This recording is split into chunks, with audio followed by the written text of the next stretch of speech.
सबको जय मसीह की। मैं आप सबका स्वागत करता हूं अपने YouTube चैनल पर और जीवित खुदा की जीवित हजूरी में। अजीजों, आज हम परमेश्वर के वचन के द्वारा सीखेंगे कि परमेश्वर ने इस संसार को कितने प्रेम से और अपने स्वरूप में बनाया। उसने जब इस सृष्टि को बनाया तो उसने उनके मन और हृदय को दीन और नम्रता के साथ बनाया, ताकि उनके हृदय में किसी भी प्रकार का कोई मैल, कोई ईर्ष्या, कोई छल या कोई कपट ना हो। क्योंकि परमेश्वर ने जब इस सृष्टि को अपने वचनों के द्वारा बनाया, तो जब मनुष्य की बारी आई तो उसने उसे अपने हाथों के द्वारा बनाया और अपने मुंह से मुंह जोड़कर उसमें जीवन का सांस डाला। सो अजीजों, हम परमेश्वर के उस वचन के द्वारा हम ये देखेंगे कि परमेश्वर ने जो बीज बोया, जो फसल लगाई, उसमें वो जंगली दाने कहाँ से आए और वो जंगली बीज कौन से हैं जो परमेश्वर की बनाई हुई दुनिया में आए। आज हम इसी वचन को देखेंगे, मत्ती की पुस्तक और उसका 13 अध्याय और वचन 24 से लेकर और 30 तक। यहाँ लिखा है जंगली बीज का दृष्टांत। जब प्रभु यीशु मसीह अपने चेलों से बातें करते थे, वो सीधे रूप से उनसे दृष्टांतों में बात करते थे। तो यहाँ देखेंगे, हम लिखा है, यीशु ने उन्हें एक और दृष्टांत दिया और स्वर्ग का राज्य उस मनुष्य के समान है जिसने अपने खेत में अच्छा बीज बोया। पर जब लोग सो रहे थे तो उसका शत्रु आकर गेहूं के बीज जंगली बीज बोलकर चला गया। तब अंकुर निकले और बालें लगी तो जंगली दाने के पौधे भी दिखाई पड़े। इस पर गृहस्थ के दासों ने आकर उससे कहा कि हे स्वामी, क्या तूने अपने खेत में अच्छा बीज नहीं बोया? फिर जंगली दाने के पौधे उसमें कहां से आए? उसने उनसे कहा, यह किसी शत्रु का काम है। दासों ने उससे कहा, क्या तेरी इच्छा है कि हम जाकर उनको बटोर लें? उसने कहा, नहीं, ऐसा ना हो कि जंगली दाने के पौधे बटोरते हुए तुम उनके साथ गेहूं भी उखाड़ लो। कटने तक दोनों को एक साथ बढ़ने दो, और कटने के समय में काटने वाले से कहूंगा कि पहले जंगली दाने के पौधे बटोर कर जलाने के लिए उन्हें गड्ढे बांध लो और गेहूं को मेरे खत्ते में इकट्ठा करो। हालेलुया। अजीजों, परमेश्वर का वचन जो है बहुत ही पाक है और वो हमें बताता है कि हमें किस तरह अपने आप को परमेश्वर के राज्य के लिए तैयार करना है। जब परमेश्वर के वचन के बारे में यहाँ लिखा, जब वो अपने चेलों से दृष्टांतों में बात कर रहा था, तो उसने ये दृष्टांत उनको बताया। वो ये चाहते थे कि वो इन दृष्टांतों के द्वारा उनसे बातें करें, ताकि बहुत से लोग ऐसे थे जो परमेश्वर के वचन को सुनने नहीं, वरन उसको पकड़ने के इरादे से आते थे, उस पर दोष लगाने के इरादे से आते थे। परमेश्वर ने कहा कि मैंने ये ज्ञान जो है इस जगत के ज्ञानियों से और समझदारों से छुपा रखा है और केवल उन लोगों पर प्रकट किया है जो मन के दीन है, जो मन के नम्र है। इसलिए अजीजों, परमेश्वर ज्यादातर अपने चेलों से बात दृष्टांतों में करता था। उसमें ये दृष्टांत दिया था कि एक किसान जो है वो अपनी बारी में जो था खेती करने के लिए गया और उसने जो बीज बोए वो अच्छे और उत्तम क्वालिटी के थे। पर जब वो बीज कर चला गया और रात को सो गया तो उसका शत्रु जो था वो उसी बीजों के बीच में जंगली दाने के बीज बोकर चला गया। और जब वो उसके अंकुर फूटे, जब पौधे निकले, तो वो क्या देखता है? कहता है कि इसके अंदर जो है गेहूं के पौधों के साथ साथ कुछ जंगली पौधे भी हैं जो किसी काम के नहीं होते, जो खराब होते हैं, वो भी उसमें अंकुरित हुए। तब जब उनकी कटनी का समय आ रहा था तो उसके जो दास थे, जो उस कटनी को काटने वाले थे, उन्होंने उससे कहा कि क्या स्वामी, तूने बढ़िया किस्म के, उत्तम किस्म के पौधे जो थे गेहूं के, वो नहीं लगाए थे? उसने कहा, नहीं, मैंने तो उत्तम क्वालिटी के ही लगाए थे, मैंने तो बढ़िया बीज लगाए थे, परंतु ये लगता है किसी शत्रु का काम, जो हमसे जलन करता है, जो हमसे ईर्ष्या रखता है, जो नहीं चाहता कि हमारी फसल अच्छी हो। कह रहा है ये उसके काम है जिसने हमारे खेतों में नकली बीज और जंगली बीज लगाए। अजीजों, परमेश्वर का वचन जो है वो हमें ये बताना चाहता है कि जब परमेश्वर ने इस दुनिया को बनाया तो उसने इस दुनिया पर सच्चाई, ईमानदारी और पवित्रताई के साथ हम लोगों को बनाया। परमेश्वर ने हम लोगों के मनों को शुद्ध बनाया था। उसने जब इस सृष्टि पर पहला बीज बोया यानी आदम, तो उसने उनके मनों में कोई मिलावट नहीं थी। उसको ये नहीं पता था कि क्या सत्य क्या झूठ है, क्या बुरा है।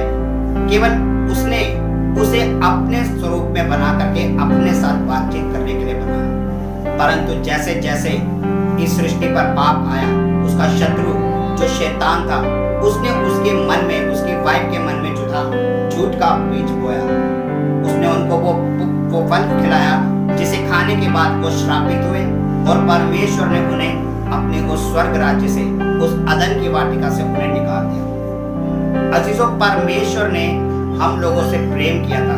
उसने हमें पाप के लिए नहीं बुलाया था, बल्कि वो हमारे साथ सदा का जीवन जीना चाहता था। और वो बाइबल बताती है कि रोज शाम को परमेश्वर आदम से मिलने के लिए अदन की वाटिका में आता था।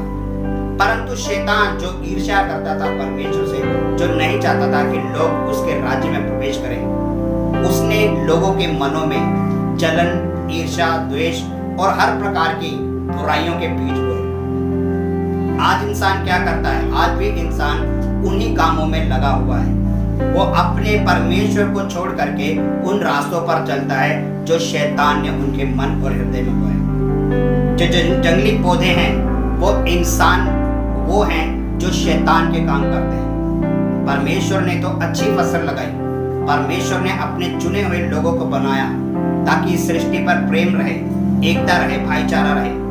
पर शत्रु कौन? शैतान, जो परमेश्वर का विरोधी है, जो नहीं चाहता कि सृष्टि पर पवित्रता रहे, प्रेम रहे, एकता रहे, जो नहीं चाहता कि हम सब उसके साथ उस स्वर्ग राज्य में प्रवेश करें। उसने क्या किया? अपने लोगों को भरमाया और उनके द्वारा इस सृष्टि पर पाप लेकर आया। वो हमारे सबके हृदयों में हमारी इच्छा के अनुसार वो पाप डालता है जिसकी हमें जरूरत है। आज मनुष्य परमेश्वर की इच्छा को नहीं वरन अपनी ही इच्छा को पूरा करना चाहते हैं। वो वर्ड नहीं सुनना चाहते जो परमेश्वर उनसे कहना चाहता है, वरन वो सुनना चाहते हैं जो उनके कानों को अच्छा लगता है। वो ये सुनना चाहते हैं कि हम क्या चाहते हैं। वो अपनी प्रशंसा, अपनी महानता के गुण सुनना चाहते हैं। वो ये सुनना चाहते हैं कि हम कितने अच्छे हैं, हम कितने खूबसूरत हैं, हम कितने अमीर हैं। जबकि परमेश्वर क्या कहता है? परमेश्वर कहता है कि तुम दीन बनो, नम्र बनो, शून्य बनो और परमेश्वर के मेरे सुसमाचार का प्रचार करो। अजीजों, आज हम अपनी इच्छा के अनुसार उन बातों को सुनना पसंद करते हैं जिन्हें हमारा कान सुनना पसंद करते हैं। और हमारे कान क्या है? हमारे कान यही सुनना चाहते हैं कि हमारी वाहवाही। हम लोगों से जब अपनी तारीफें सुनते हैं तो हमारा मन कितना आनंदित होता है, हम कितने खुश होते हैं, हमारा सीना ऐसा लगता है जैसे चौड़ा हो गया और ज्यादा। पर परमेश्वर का वचन हमें आईना दिखाता है। परमेश्वर ये बताता है हमें कि हमारी सच्चाई क्या है। अगर कोई इंसान पापी है और अगर उससे बाइबल पढ़ते समय उसका वो अध्याय निकलता है जिसमें लिखा है कि तू व्यभिचार न करना, परस्त्री गमन न करना, झूठ न बोलना, चोरी न करना, चुगली न करना, तो वो बंदा क्या करता है? वो पढ़ते के साथ उसका मन कहता है अरे ये सब तो पापों के बारे में लिखा है, ये कहां से लिखा है? वो झट से पेज पलट करके वो वाले अध्याय निकालेगा जहाँ लिखा है कि यदि तू परमेश्वर से मांगे तो वो तेरी सारी आशीषें तेरे को देगा। वो झट से क्या निकालते हैं? आशीषों, बरकतों वाला पेज निकालता है। वो उस अध्याय को छोड़ देते हैं जो उसे आईना दिखाता है। अगर इंसान का मुंह काला हो और वो शीशे में जाकर देखे तो उसे अपना मुंह वैसा ही नजर आएगा जैसा उसका मुंह पे दिखा। अगर उसके मुंह पे कालक लगे तो आईना उसके मुंह को कालक ही दिखाएगा। वैसे ही बाइबल जो है हमारे चरित्र को, हमारे रूप को, हमारे स्वरूप को दर्शाती है। अगर हम पापी हैं, गुनहगार हैं, तो हमारे सामने परमेश्वर उस वचन को लेकर आता है जो हमारी असलियत हमारे को सामने लाती है। और मनुष्य क्या करता है? जो अपनी सच्चाई को सुन नहीं सकता। क्यों? क्योंकि उसके कान उन बातों को नहीं सुनना चाहते जो परमेश्वर उनसे कहता है, वरन वो अपने उस बातों को सुनना चाहते हैं जो जिससे उसका मन खुश होता है। इसलिए अजीजों, जो शैतान है वो हमारे मनों में बुराई के बीजों को बोता है, ना कि अच्छाई के बीजों को। और वो शैतान ही है जो जंगली बीजों को बोता है। आज भी बहुत से जंगली बीज हैं जो इस सृष्टि पर हैं। पर परमेश्वर क्या कहता है? परमेश्वर कहता है कि ऐसा ना हो कि जब कटने का समय आए तो तुम इन जंगली बीजों के साथ साथ अच्छे पौधे भी उखाड़ डालो। इसलिए कटने तक क्या कर रहे हैं? परमेश्वर कहता है न्याय के दिन तक इन दोनों को साथ साथ चलने दो। जब न्याय का समय आएगा तो मैं अपने स्वर्गदूतों को कहूंगा कि वो जंगली बीजों को यानी पापी मनुष्य को बटोर लें, इन्हें एक साइड कर लें। जो भेड़ हैं उन्हें एक साइड कर लें, जो बकरी हैं उन्हें एक साइड कर लें और जो बकरी हैं, जो जंगली बीज है, जो पापी हैं, उन्हें कहाँ करो, इकट्ठा करके उस नरक की आग में फेंक दो, जहाँ जलाया जाएगा, जहाँ पीड़ाएं, जहाँ दुख, जहाँ तकलीफें उनका इंतजार कर रहे हैं। परंतु अच्छे लोगों को वो क्या कह रहा है, मेरे खत्ते में रखो, अर्थात उस स्वर्ग राज्य में रखो जहाँ मैं उनके साथ होगा। सो अजीजों, मौका है हम अपने पापों, अपने गुनाहों से मन फिराएं और परमेश्वर के शरण में आए। परमेश्वर के उस वर्ड को जो हमसे देना चाहता है, जो हमसे बात करता है, हम उसको सुने।